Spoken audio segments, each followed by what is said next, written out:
El día 12 de marzo se declaró el estado de alarma en todo el territorio español a causa de la crisis del coronavirus. Tras detectar el primer caso positivo por esta enfermedad, jamás nos pudimos llegar a imaginar todo lo que nos iba a ocurrir después.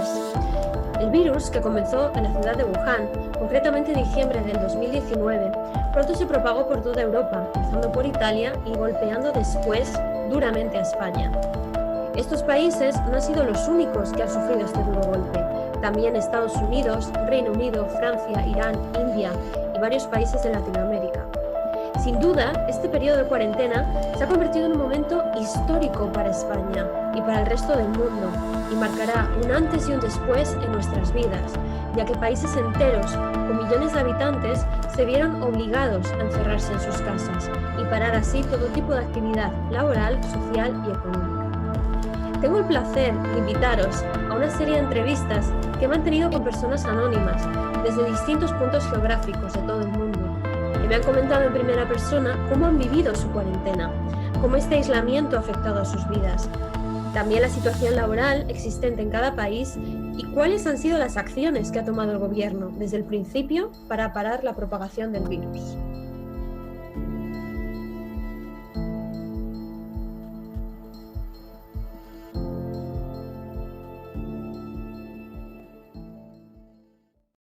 Welcome one more day to this informative space where we talk about coronavirus crisis from different locations around the world. And today we have the privilege to have a British citizen, Ben Renshaw. Hi, Ben, how are you? Hi, Barbara. I'm very good considering everything. Great to be together.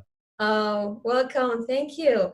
Ben is a coach, speaker, and author.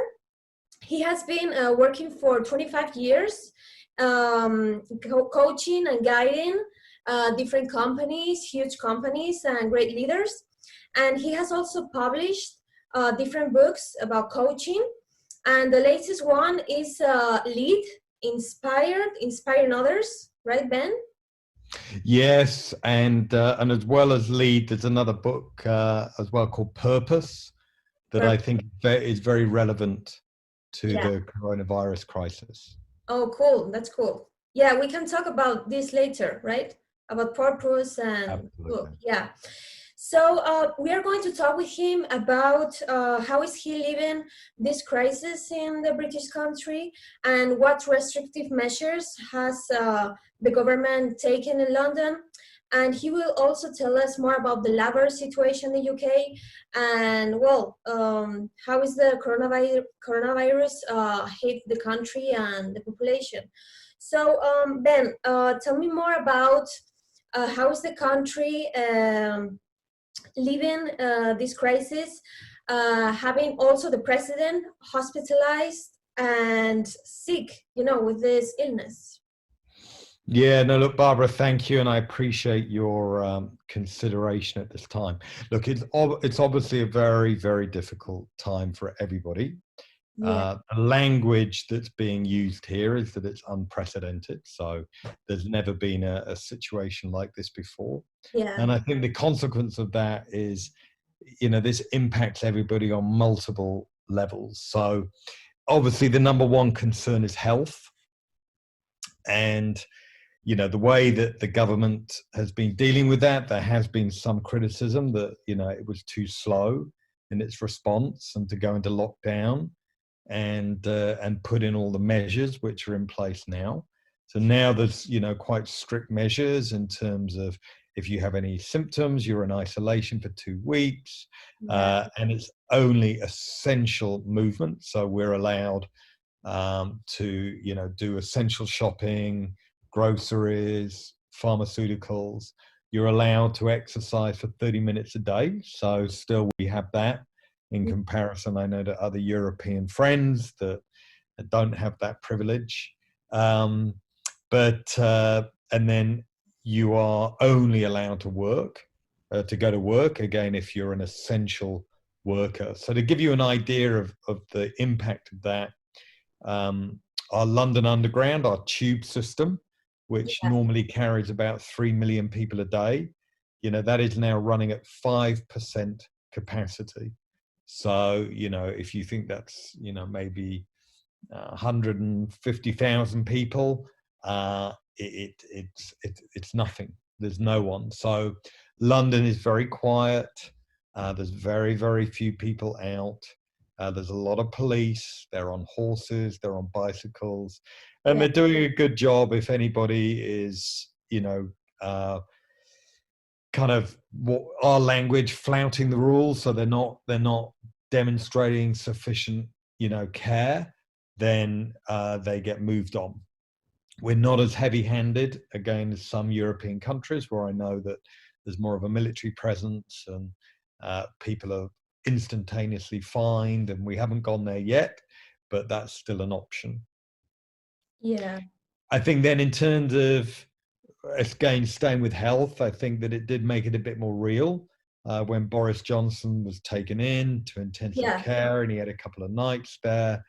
I mean, he's you know, quite a he's a big, strong character, big, strong personality.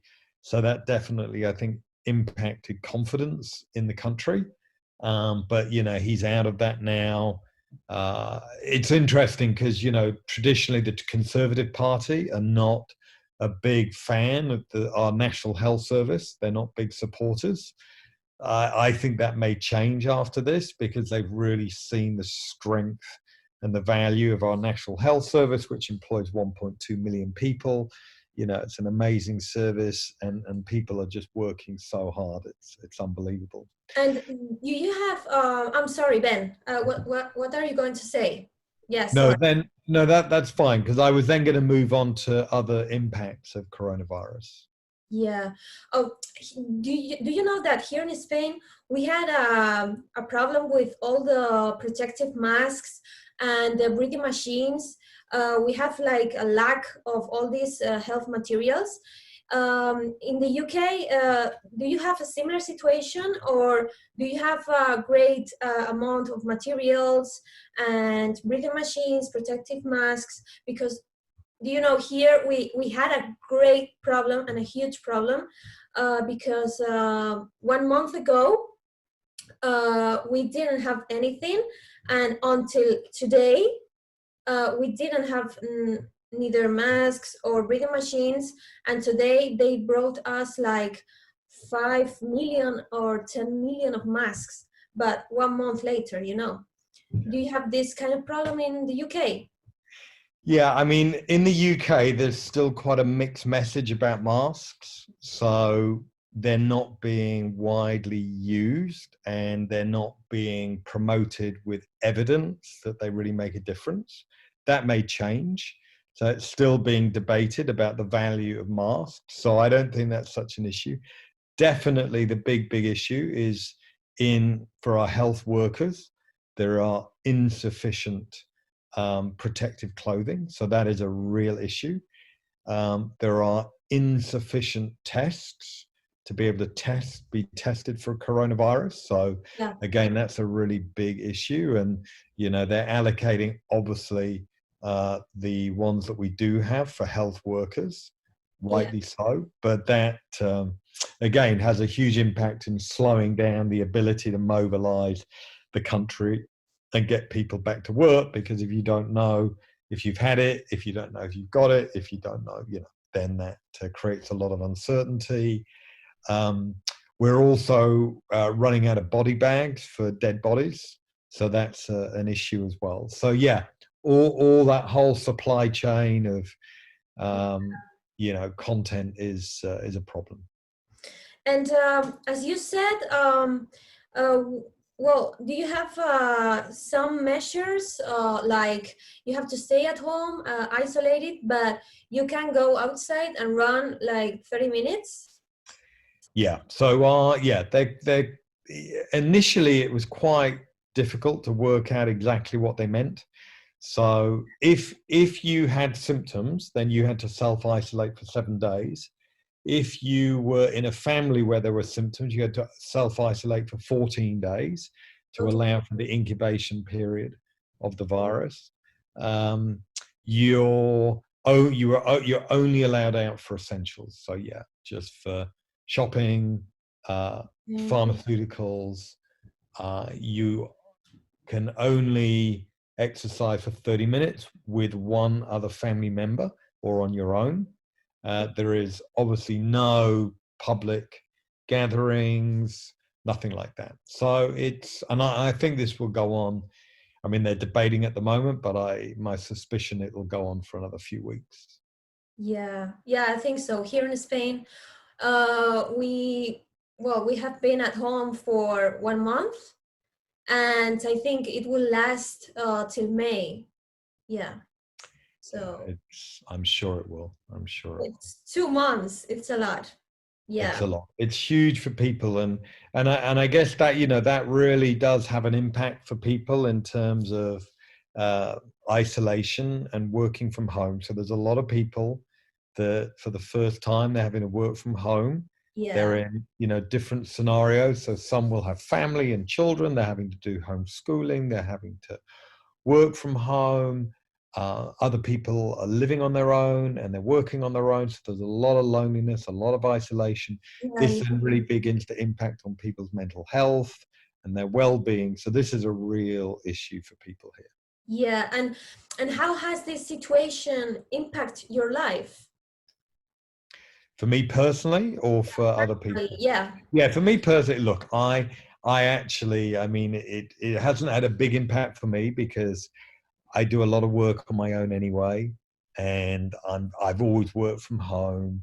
So from that perspective, that's fine. What has been difficult is obviously all my client work has stopped because companies are not in a position to invest in leadership development, and I'm doing a little bit of work for clients in terms of their well-being and mental health.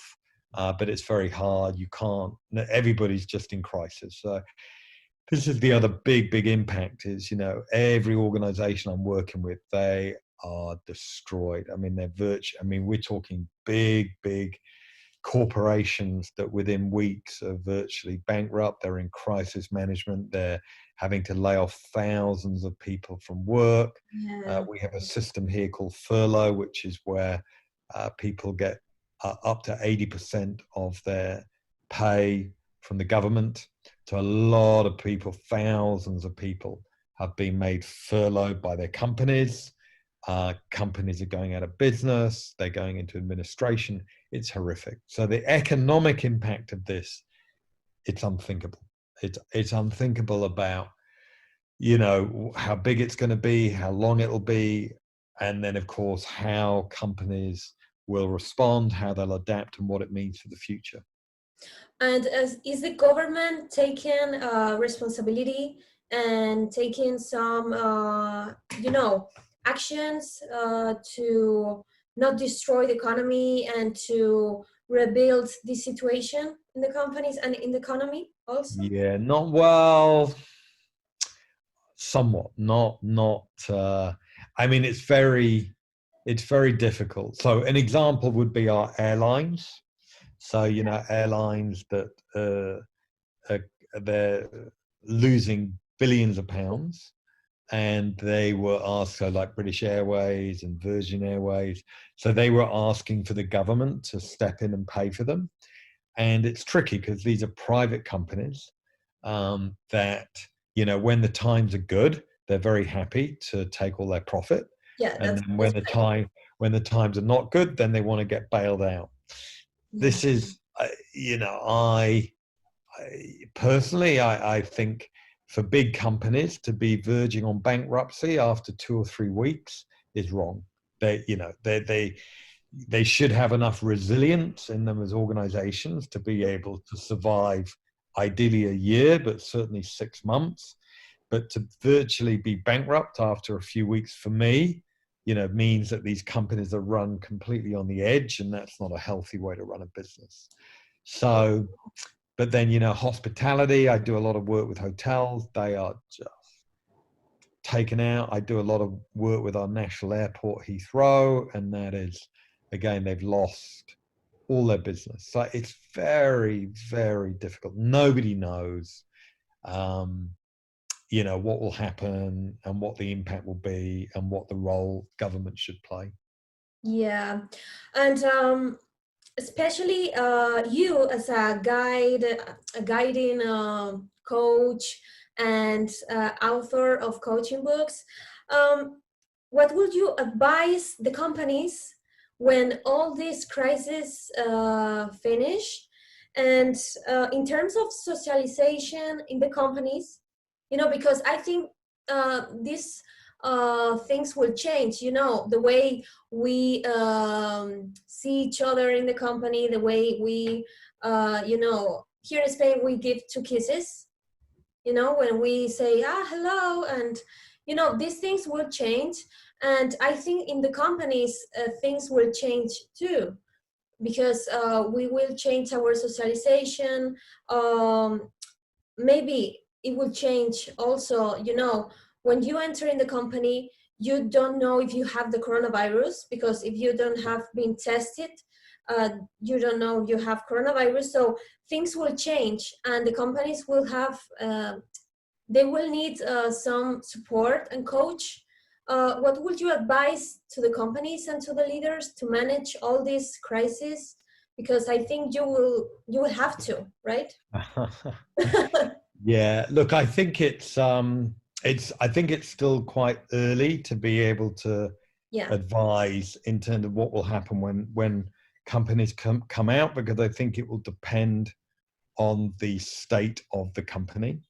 So I think the companies that are in crisis, and that will come out of this in crisis, then obviously survival is the most important thing. So they will need to continue, you know, cost cutting and being very efficient. Yeah.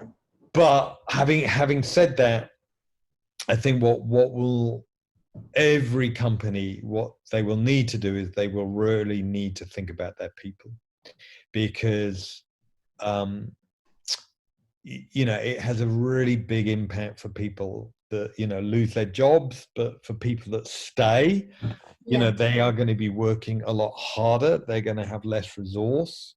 They're going to be under more pressure. They'll be in an environment of a lot of uncertainty.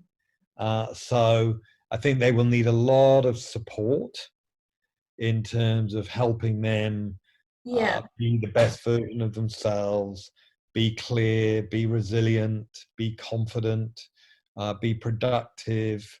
And it's quite hard, I would suggest, to predict at this stage what impact that will have on people. So I think companies and leaders are really going to need to think ahead.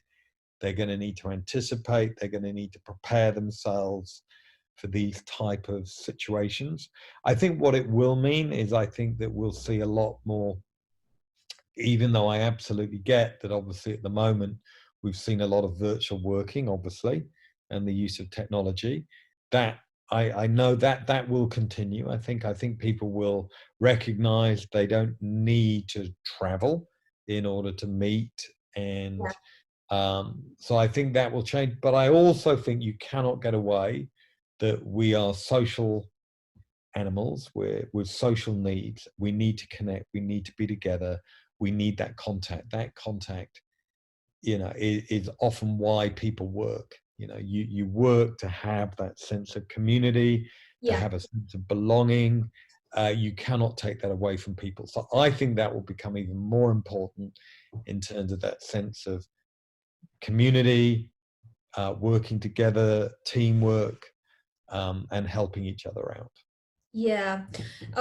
Do you know that here in Spain, we have passed through this crisis this month ago, and we have learned a lot about this in terms of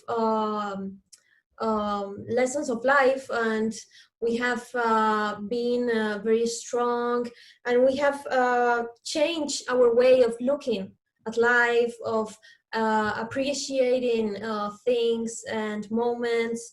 And how do you think your life, or even your way of looking at life, will change when this situation ends? Do you think things will change, or things will be the same in So terms for of me, globalization? so for me personally, or more in terms of society. More personally, and also global in globalization, you know? Yeah. Yeah. Look, I'll start with on the personal front. I think, yeah, like you say, the major thing it does, it makes you really appreciate life and what you do have. I was speaking with a very close friend yesterday that nearly died from coronavirus a couple of weeks ago.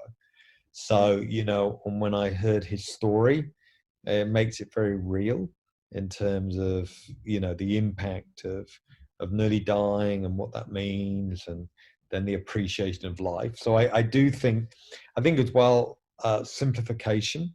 I think people have realized they can live with a lot less, Yeah. and you're not having to go out the whole time, you don't have to spend a lot, you can have a really good quality existence with a lot more simplicity. So I do think simplicity will continue to be really important for people. Mm. I think just spending time, normally we are so busy and we go at such a pace, and we always live on an edge of exhaustion, just being exhausted the whole time. So I do think I think people have enjoyed uh, just slowing down and having a little more time and space. So I think that will continue. I, I think then if you globalize those kind of trends, then I do think that, look, I mean, I don't know, but I would like to see we see this as an opportunity to reevaluate and create greater equality. I think we live in a society where there is so much inequality. I mean, Yeah. the haves and the have-nots, the wealthy and the poor. The gap is so great and it's so unfair, and but that has to be, for me, government. I mean, look, I'm a capitalist. I believe in capitalism. I'm not a, I'm not a socialist. I'm not a communist. I don't believe in. I, I, but with capitalism, there has to be conscience. I think you have to have a conscience with it, Yeah. so that if you are in a very fortunate position to be worth a lot of money. Now I know that people like Bill Gates and Jeff Bezos and the wealthiest guys in the world, they do contribute, um, but there's still a lot of inequality.